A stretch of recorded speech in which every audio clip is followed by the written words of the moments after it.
kita akan melakukan ngopi. Apa sih ngopi? Ngobrol perkara diri. Bersama dengan Pak Ipo, beliau merupakan yang akan kita podcast pada hari ini, harus kami pada hari ini. Mungkin ada kopi bisa diantar untuk Pak Ipo, teman-teman. Bin. Oke, terima kasih. Ini Pak ada sedikit kopi dari teman. Oke, terima kasih Mas ya. Yang bersih Pak. Oke, siap. Oke Pak, nih kan kita ada di acara ngopi nih Pak. Bisa nih kita sambil ngopi-ngopi dulu ya kan Pak ya? Bisa Pak. Ya. Ini lagi panas-panas ini. Iya Pak. Iya betul sekali nih Pak. Enak nih Pak ya? Lumayan.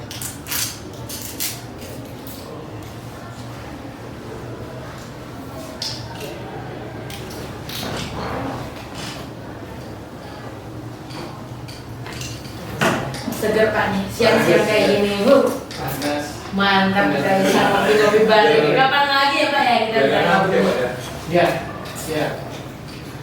Oh iya Pak, gimana nih kabarnya di siang hari ini Pak? Ya, baik-baik lagi mengerjakan banyak hal. Tapi terima kasih diundang di acara ini, boleh ngobrol bersama. Iya. Saya senang kalau kita bisa ngobrol. Sebetulnya kalau datang ke ruangan kita ngobrol-ngobrol juga boleh sebetulnya. Iya. Iya. Iya Pak, terima kasih Pak udah menyempatkan waktunya nih. Siap, Ya siap, kan? siap. Di tengah-tengah hujan UAS nih dari kita semua mahasiswa ya kan Pak ya. Oke Pak, saya penasaran dengan Pak Ipo. Buat teman-teman yang sekalian kan pada tahu nih Pak, Iya, tentang iya. Pak Ipo sendiri. Kemudian bagaimana sih awal mula Pak Ipo bisa menjadi ketua pejabat departemen itu Pak? Oke. Bisa diceritakan kepada teman-teman sekalian. Ya, terima kasih. Jadi saya boleh dikatakan bergabung sejak tahun 2011 di FIB, di UB, dan pada saat itu sedang dalam proses pendirian program studi ya, termasuk juga program studi seni rupa murni dan program studi antropologi satu. Lalu berjalan sebagai dua program studi sampai dengan tahun 2018 dan itu prosesnya kita awali sudah dari tahun 2016 2017 untuk mendirikan departemen ini. Jadi saya terlibat sejak awal dengan teman-teman di seni dan juga di antropologi untuk menyiapkan berkas untuk pengajuan menjadi departemen. Pada akhirnya itu terjadi pada tahun 2018. Jadi kita harus proses ke Jakarta, ke DIKPI, sehingga ada proses sekitar 2 tahun. Kita mengajukan, lalu baru disepakati, baru diiakan itu oleh DIKPI tahun 2018. Nah lalu kemudian saya yang jadi ketua departemen ya, pertanyaannya tadi. Jadi begini teman-teman, untuk memimpin sebuah unit semacam ini kan ada syarat-syaratnya. Saya kira di Indonesia dan dimanapun tidak ada sesuatu yang tanpa syarat. Betul. Betul Pak? Iya. Iya. Iya. Termasuk jadi mahasiswa saja pun ada syarat ya toh. Iya. Mau menikah nanti juga ada Iya, syarat. Pak. Begitu. Mau pekerjaan ada syarat. Semuanya ada syarat.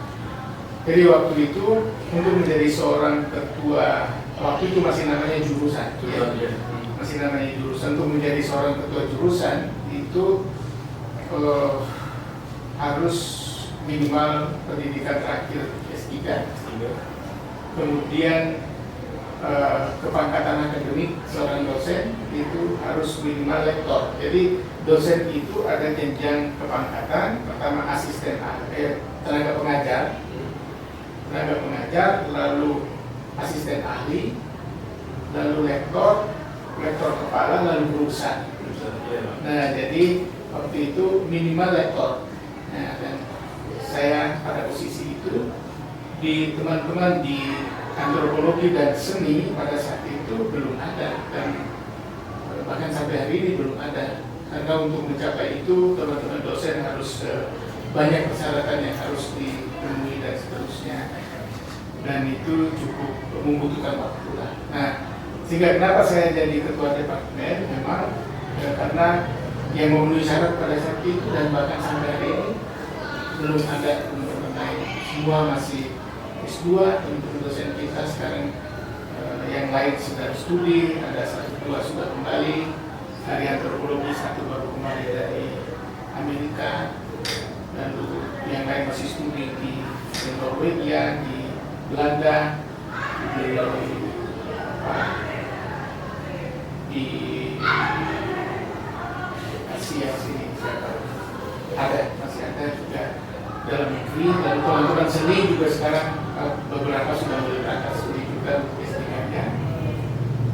Sehingga singkat kata, kenapa saya jadi ketua departemen, dulu ketua jurusan. Sebetulnya saya menjabat itu 2018, selesai 2022 kemarin.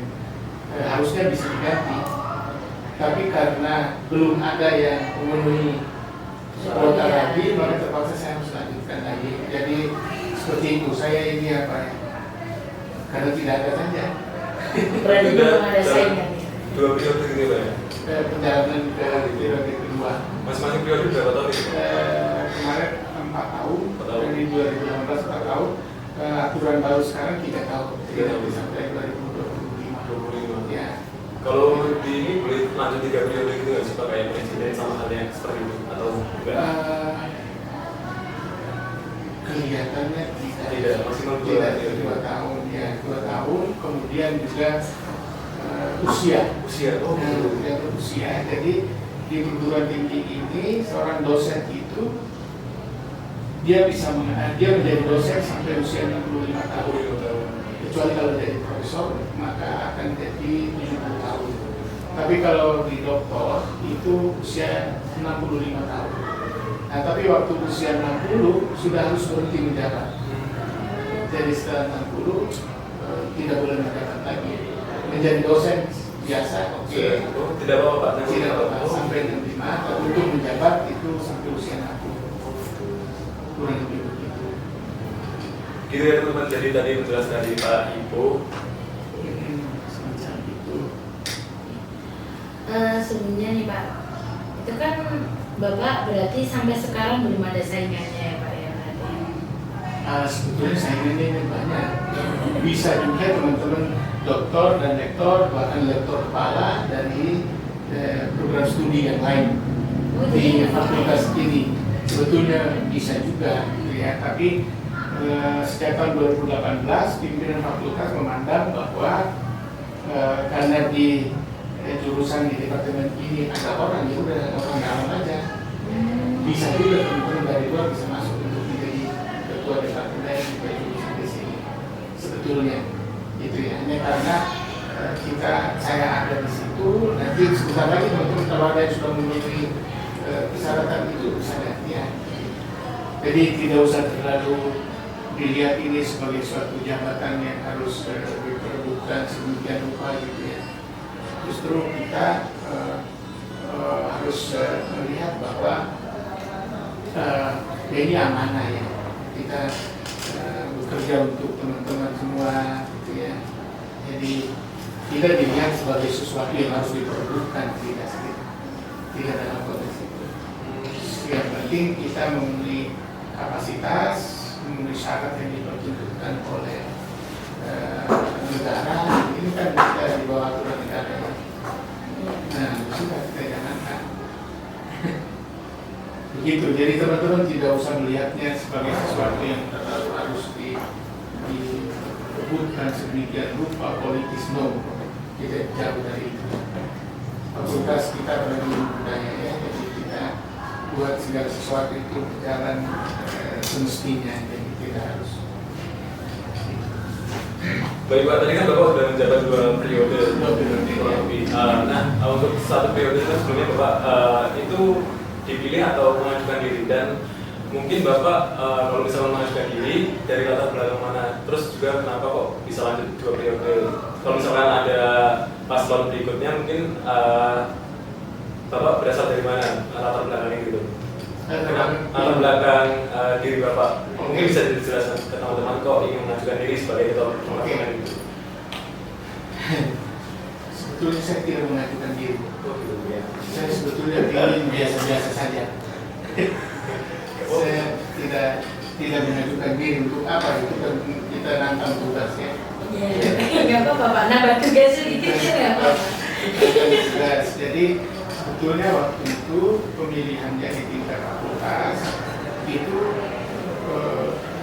dekanat pada tahun 2018 itu memandang bahwa karena di jurusan ini belum ada orang lain kecuali saya, maka tidak perlu ada proses pemilihan, tidak penetapan aja.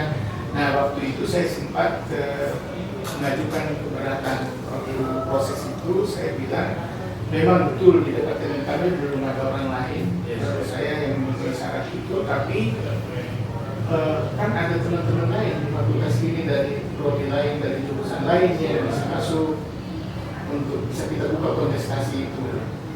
Tapi waktu itu dekan Prof. Agus dan teman-teman wakil dekan pada saat itu mereka mengatakan tidak perlu begitu Pak Ibu, ada orang dalam ya ada orang dalam ya, sehingga tidak ada proses pemilihan saya. Jadi macam ditunjuk karena memang tidak ada lagi waktu itu. Nah setelah periode pertama selesai tahun 2022 kemarin juga begitu,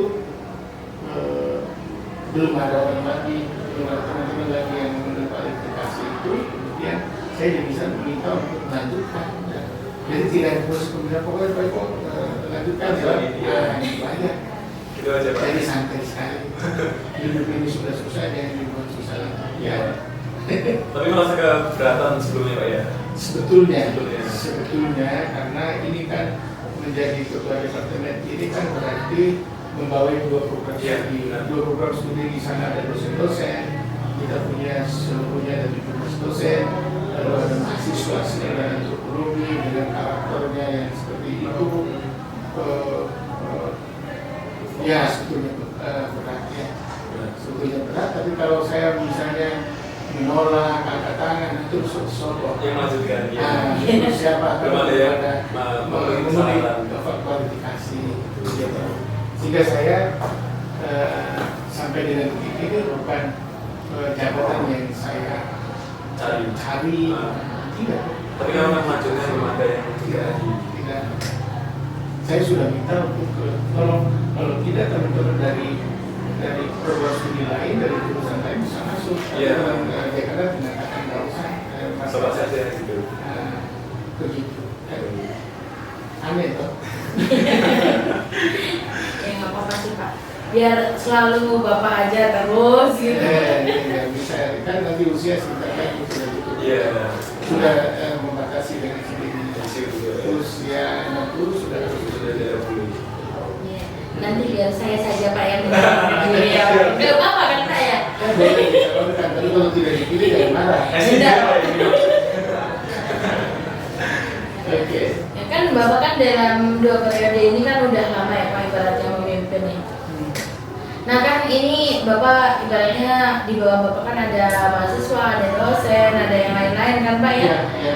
Nah apakah dari beberapa itu yang Bapak pimpin kan pasti ada perbedaan gitu Pak? Iya.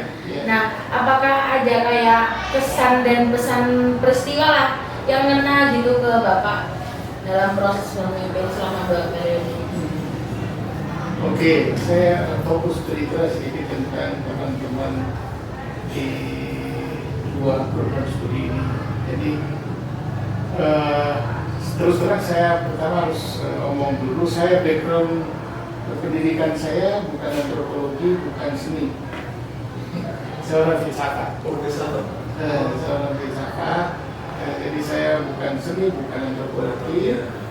Hanya kita sama-sama masih di rumah orang ya. Kita sama-sama masih di rumah orang. Jadi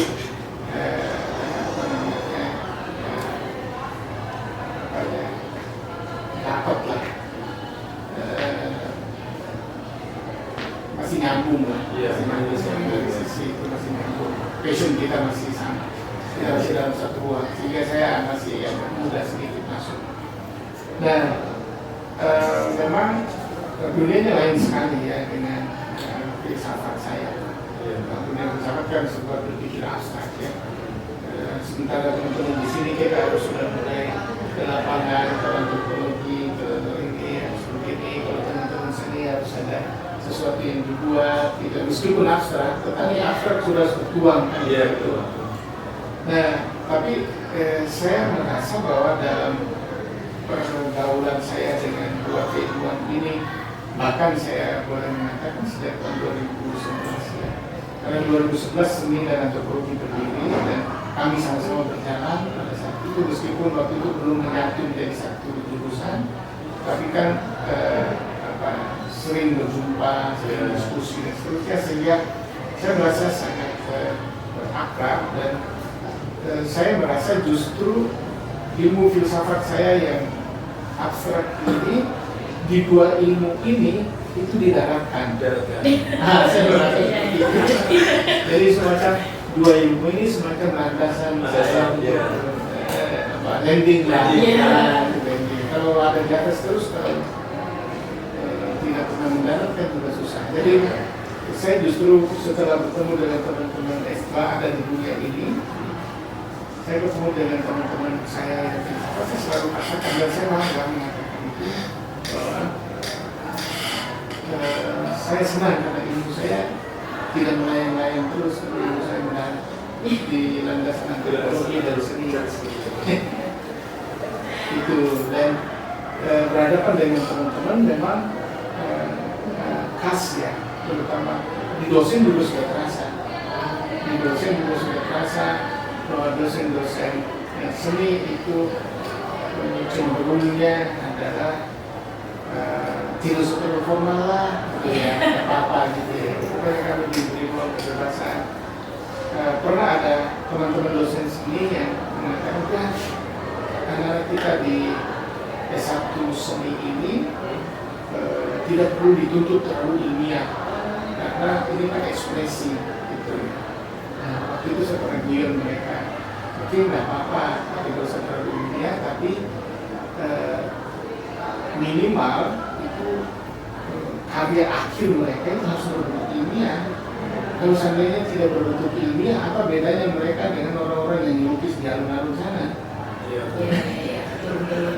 Jadi yang ada di sini, lukisan yang dihasilkan di sini harus diberi bingkai akademik, dan itu pentingnya kalau ada di universitas. Kalau tidak diberi bingkai akademik, nah terus apa bedanya sama dengan jalan? Sorry, saya waktu itu kasih mereka, oh iya ya betul ya. Makanya jangan alergi dengan yang akademik di dalam membingkai karya-karya seni kalian. Nah justru di situ kehebatan kalian, keunikan kalian ada di situ.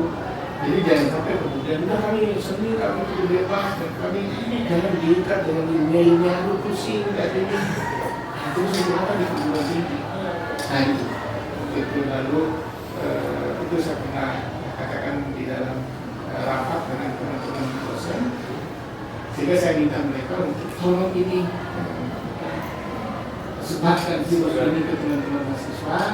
Mereka bebas boleh, bebas berekspresi, tetapi kebebasan ekspresi mereka itu harus dibingkai dengan suatu akademi. Nah itu penting, karena kalau tidak dia tahu-tahu aja. Berarti lebih bebas dan teratur ya Pak ya? Bebas tapi punya identitas.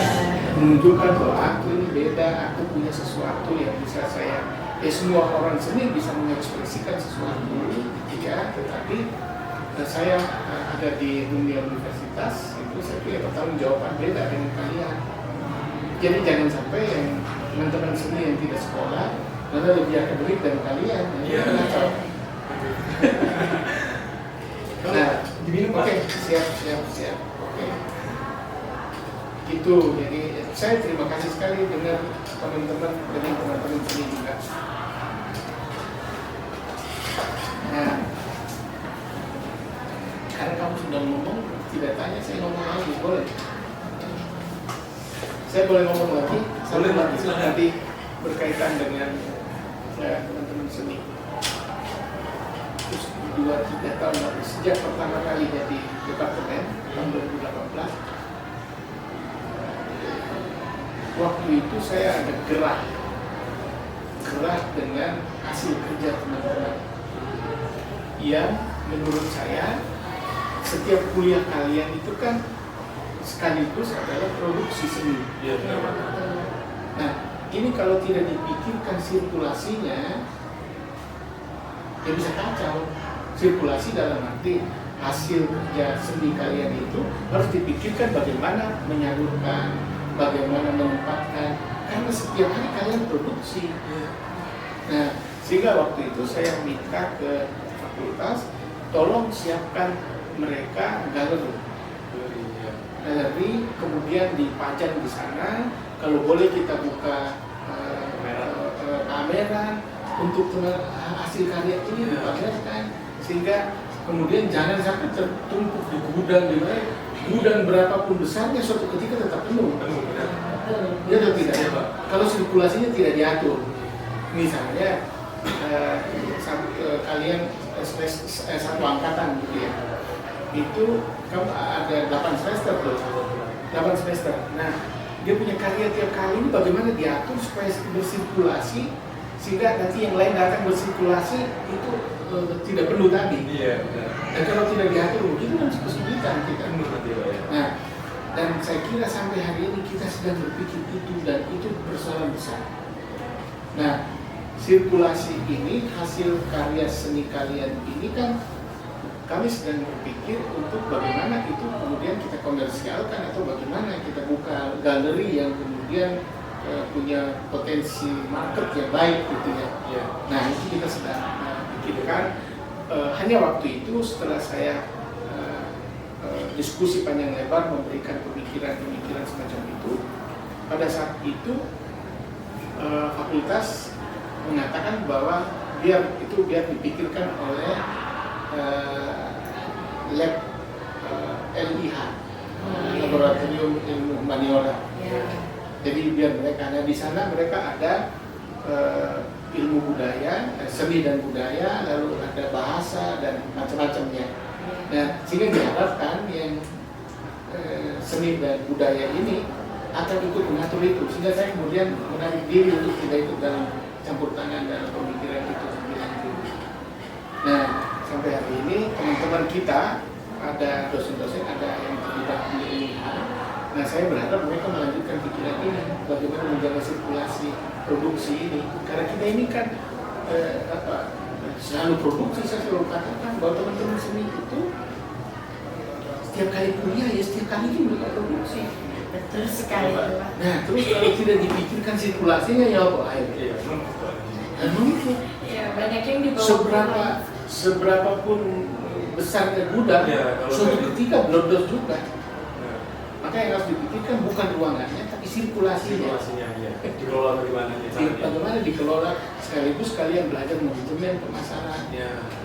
Kali kan ada mata kuliah itu aplikasi manajemen seni. Nah, itu menurut saya dimaksimalkan mata kuliah itu. Untuk kemudian masing-masing angkatan itu memaksimalkan mata kuliah itu sekaligus mempraktekkan bagaimana memanage hasil seni ini. Sehingga kemudian tidak mengganggu proses. Karena angkatanmu selesai produksi, yang lain masukin produksi lagi, yang lain masuk produksi lagi. Bagaimana kalau tidak diatur? Itu dan pelan-pelan saya kira sekarang ini kita sudah difasilitasi cukup baik oleh fakultas. Kalian harus syukur itu sampai dengan posisi hari ini, karena banyak hal yang harus dipikirkan fakultas. Kita mengalami keterbatasan ruangan, gedung dan seterusnya. Dan dalam posisi keterbatasan itu sekarang ini saya melihat untuk kepentingan ini itu sudah cukup diberi ruang.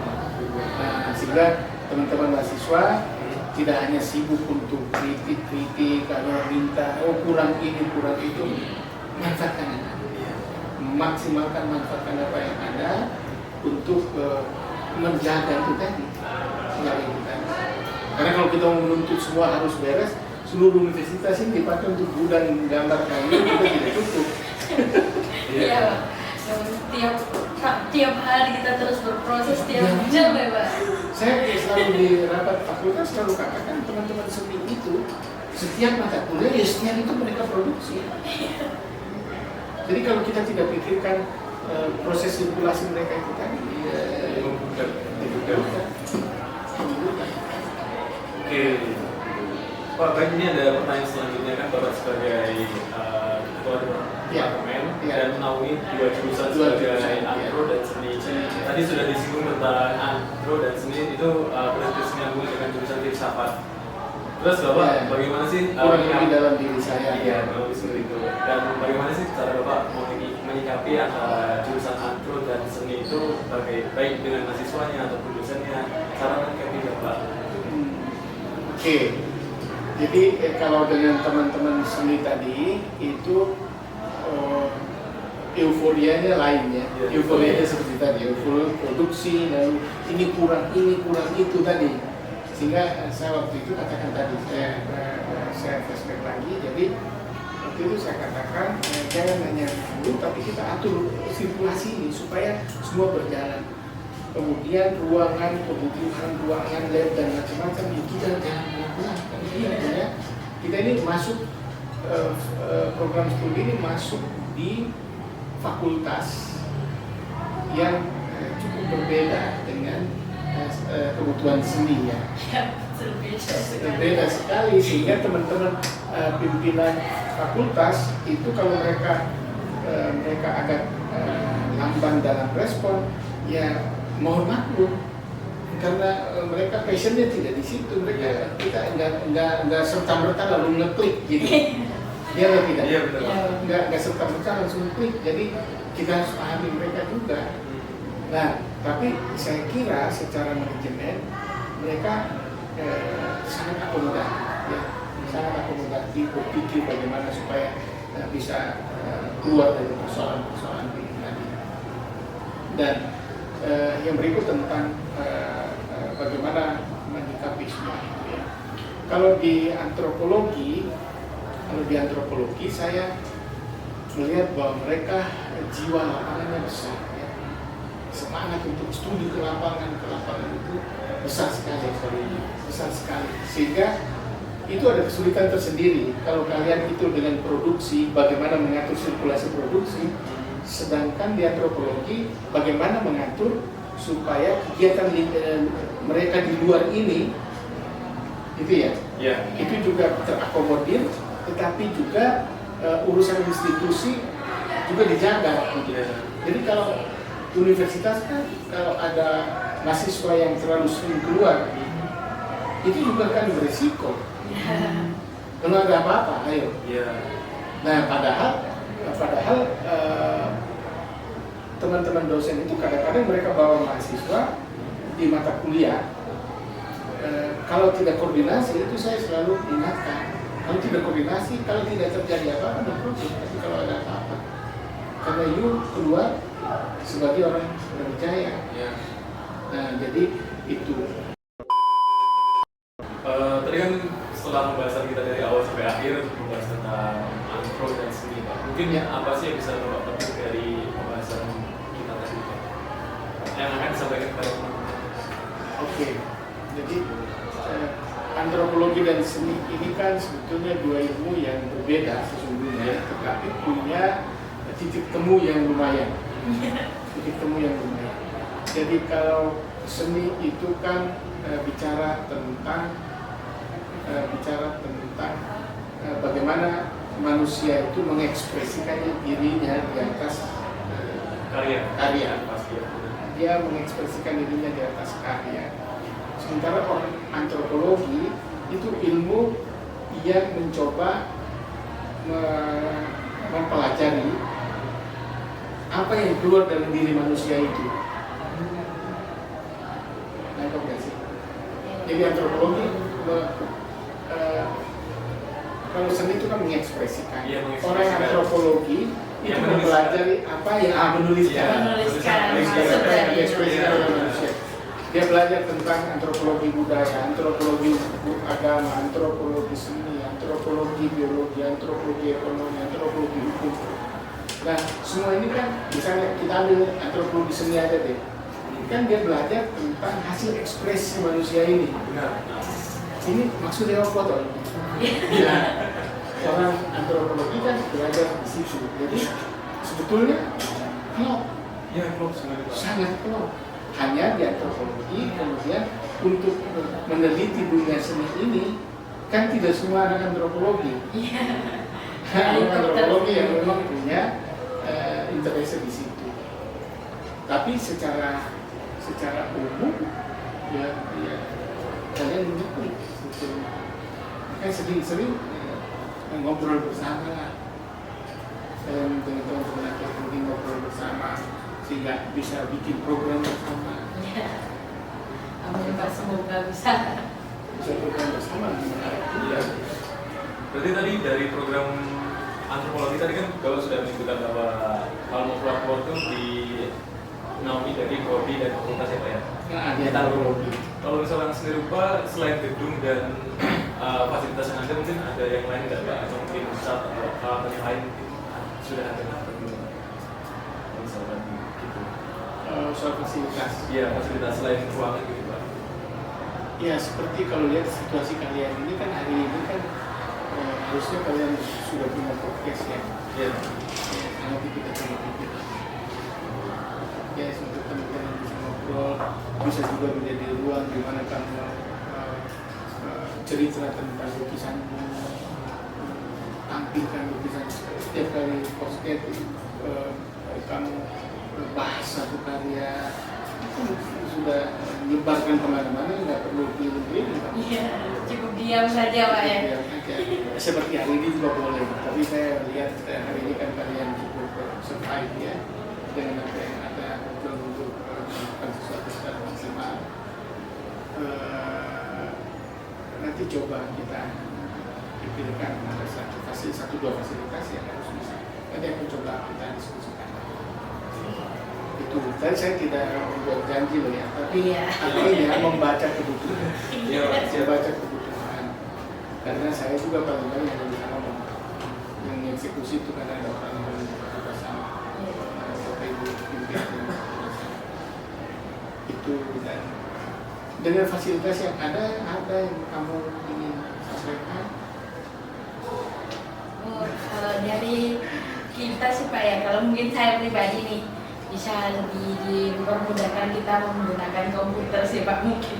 Soalnya kalau dari kan kita ada mata kuliah yang digital nih Pak. Nah itu kayak ada beberapa keterbatasan sih Pak dari situ. Jadi kita kayak kurang paham tentang digitalnya terlalu dalam dari mata pelajaran tersebut karena emang ya cuma satu kali mata pelajaran itu satu semester itu dan kayak nggak dilanjutkan lagi gitu loh Pak. Karena ada beberapa keterbatasan fasilitas dan sebagainya. Hari ini kan sudah memungkinkan untuk kalian boleh mengambil lintas prodi, lintas jurusan, lintas fakultas. Saya kira baik juga kalau itu lebih di dalam misalnya soal digital kamu nanti ke Ilkom, soal yang lain lagi kemana kan begitu betulnya.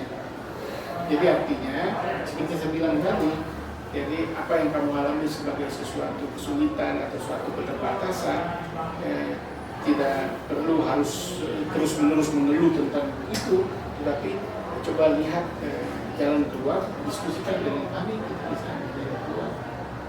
Tidak harus kemudian kita selesaikan semua problem kita gitu ya, tapi dengan kolaborasi kan kita bisa menyelesaikan banyak persoalan. Dengan kolaborasi itu. Tapi saya terima kasih sekali kalian sudah ada ngobrol. Ya, terima kasih. Ya, terima kasih.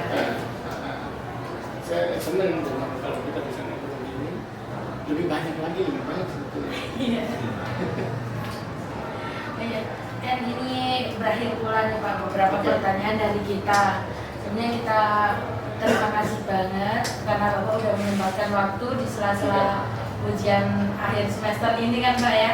Habis ini liburan nih. Kita liburan, bapaknya nggak liburan. Gak apa-apa Pak, liburnya kan udah kemarin, minggunya kemarin loh Pak, ya kan? Gitu. Nah, apakah Bapak ada pesan nih Pak untuk para mahasiswa seni dan juga antro nih Pak yang bisa diomongkan mungkin? Oke. Pesan saya begini, jadi kalau fasilitas mau minta untuk dipenuhi itu nggak ada habisnya. Oke, nggak ada habisnya. Jadi mari kita pakai apa yang ada, maksimalkan kreatif menggunakan apa yang ada dengan membangun jaringan. Itu aja. Dan jadi mahasiswa tidak boleh hanya konsentrasi pada diri sendiri. Aku punya fasilitas kurang harus ditambahi, aku begini harus begini, hanya mikir situ aja nggak akan keluar. Iya. Jadi buka pintu matamu, buka pintu hatimu, kemudian dengan berkolaborasi banyak hal akan terselesaikan. Dengan berkolaborasi. Nah, tapi kesulitan berkolaborasi itu bukan hanya di kalian, kesulitan juga di dosen. Jadi kan sampai diingatkan oleh atas tadi. Karena kurang kolaborasi juga. Tapi saya kira dengan pengalaman-pengalaman itu kita kalau mau menggunakan kolaborasi banyak hal akan terselesaikan dengan baik. Oke, gitu. Terima kasih banyak. Oke.